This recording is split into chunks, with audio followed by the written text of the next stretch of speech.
Beyblade X is about to level up again, and the next release on the clock is a remake of one of Beyblade's most legendary defense types.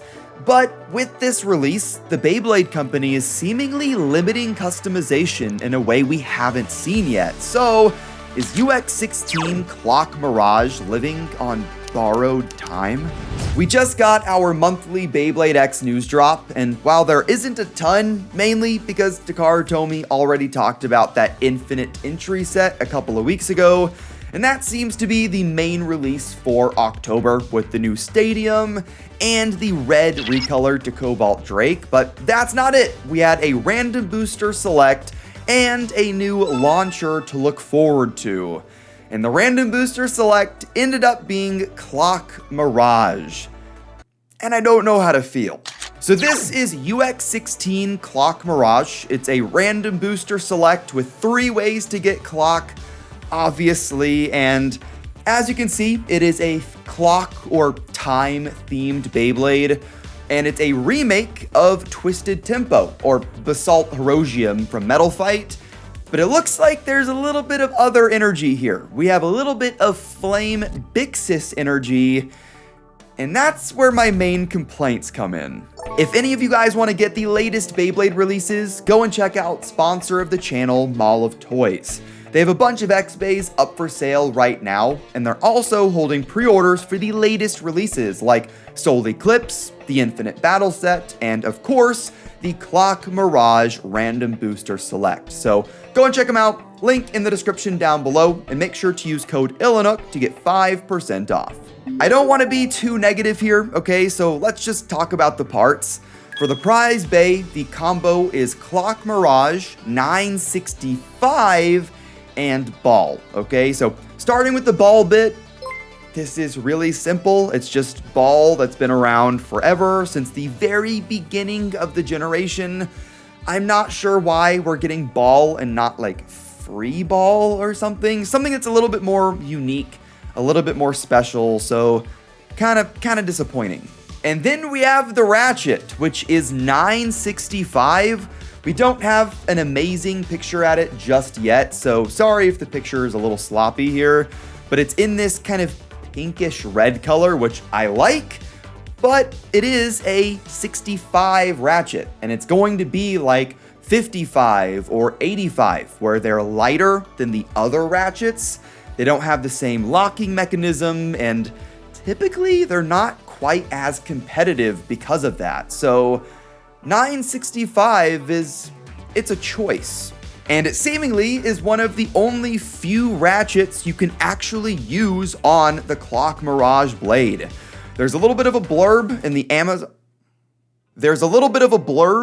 Amazon listing that says that the ClockMirage blade can only be used with simple ratchets. And I assume simple ratchets means ratchets like 65, 85 that are simpler in construction. They don't have the same mechanism.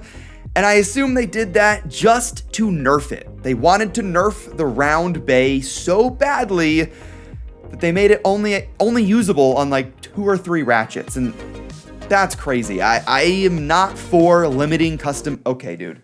When it comes to Beyblade gimmicks, I like gimmicks that are more simple.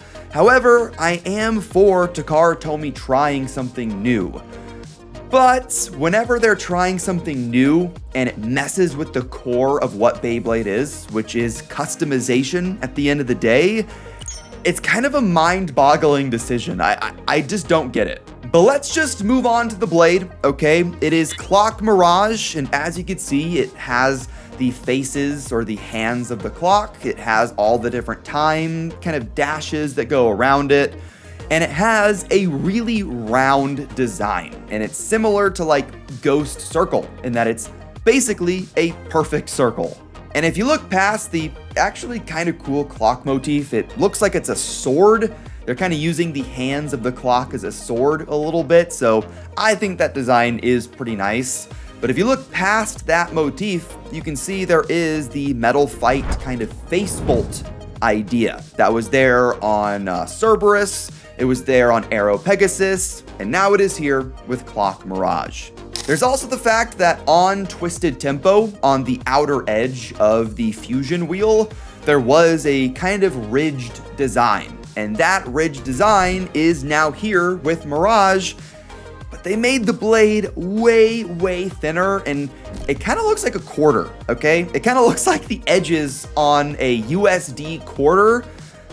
Maybe that's just me. There is also a massive gap, and I'm not saying this to be dramatic. Look at this side view, okay? This is just the stock combo side view that Takara Tomy gave us. And what is this gap? Why could they not have made the blade a little bit like thicker? Even if it was hollow or like hollow metal a little bit, which might be bad for durability, I don't know. But this gap is just ridiculous. And this is a 65 height ratchet. So imagine this with like an 85 heights.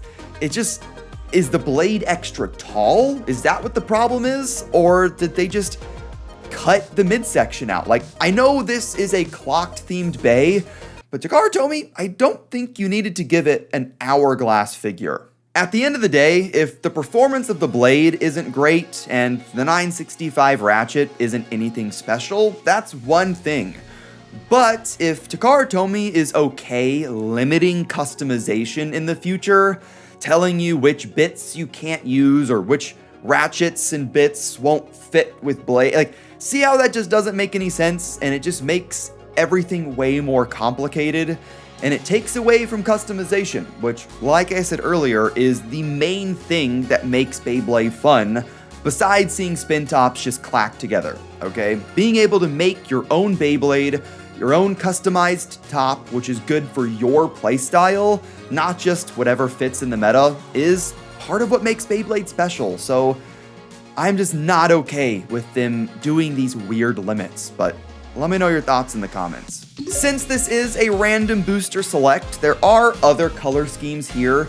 There's 2 other bays, and I assume one of these has 455 and the other has 385. Because that's the only ratchets they can use, okay? What else are they gonna do? One of them is in a yellow and pinkish color, and this very Hasbro color scheme is going to go very well with 965 and Ball from the prize build. It's pretty weird, you know? It's like I said, it's very Hasbro in its color scheme, and as I've said before, I'm fine with that. It's unique.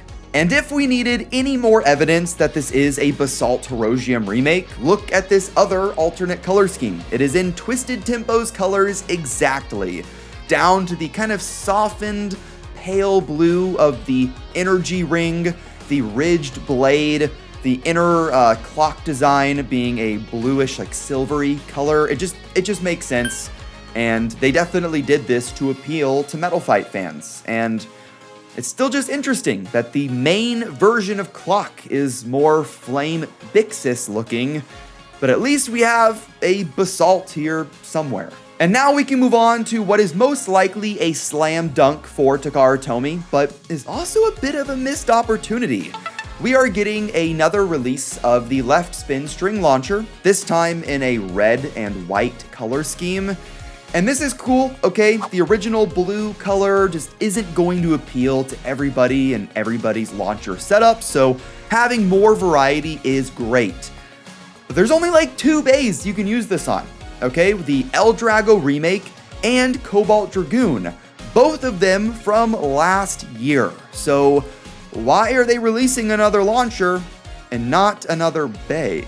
But what this actually means, or at least what I really think it means, is that in the next coming months, whether it's November, December, or January, Takara Tomy is definitely going to release another left spin bay. Could it be a left spin version of Impact Drake, kind of? Like another Drake or Dragoon? Could we get a new motif altogether, which I think I might prefer? You know what? Let's get both, okay? Let's get a left spin Drake and a left spin, I don't know, Phoenix or something. That'd probably be too much. Beyblade X has been out for like 2 years now, and the fact we only have 2 left spinning bays, both of them attack types, just seems kind of wild. I just would have expected a left spin defense or stamina by this point. I just hope that if they do that, it's not, broken. It's not overpowered. We don't have a Wizard Rod 2.0. But what do you guys think of the Beyblade news? Are you excited for the upcoming Basalt Horogium remake in ClockMirage? Or did they do too much to keep it semi-competitive, I guess? I'm interested to see what you guys think in the comments. But hit that like button, hit subscribe to join the Nook Nation, and I will see you in the next one. Have fun, and bay away.